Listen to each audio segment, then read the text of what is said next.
In this section, we'll take a look at the Bernoulli process. And like I mentioned in the introduction, this will just be a brief overview of the Bernoulli process and really just an introduction to what it looks like and what it can do for us. So jumping right in, the Bernoulli process is ultimately just a series of independent Bernoulli trials or of independent Bernoulli random variables.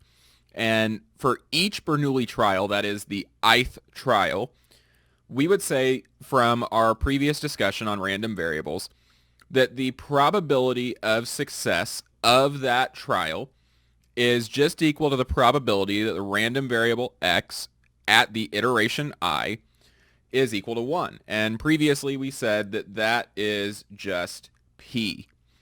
Now we also said that the probability of failure, the probability that that ith trial is equal to 0, must be 1 minus p so that all probabilities sum to 1 for a Bernoulli trial. And just as a quick refresher, a Bernoulli trial was just a coin flip is the common example that we used, but it's a sequence of wins or losses. It's a sequence of bit transmissions, and ultimately the Bernoulli trial is each iteration of that. It is on a given coin flip, did I get heads?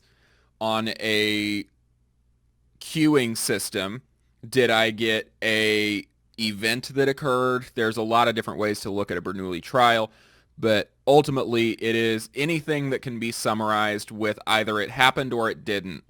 And so that would be the probability of success, we would say, the probability of arrival. But a Bernoulli trial or a Bernoulli random variable represents did something happen or did it not.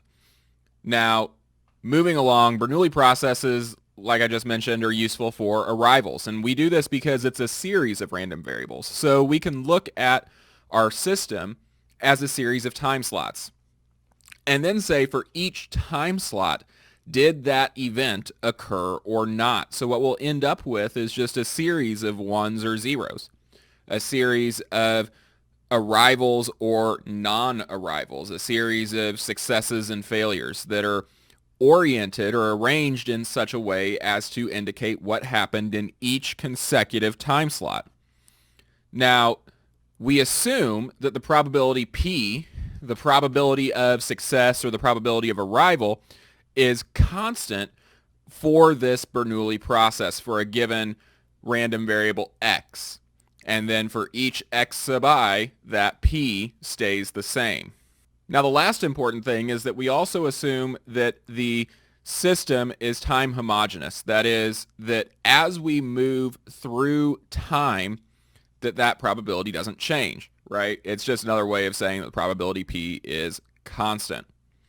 Now, like I kind of mentioned earlier, we can use Bernoulli processes to model a sequence of lottery wins or losses, time to first win. So that's kind of important as well. If we're looking at these individual time slots, we can ask the question, what is the number of slots that it will take in order to get a 1? What's the expected value there, if you will? We can also say the number of arrivals each second or each time slot to a cashier line. We can say the number of arrivals per time slot to maybe a data center, to a server in a data center, where we're asking in every microsecond, did a client connect or not?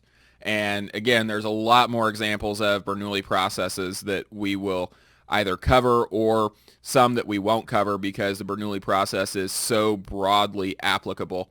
It can be applied to basically any situation where you care about did something arrive or not.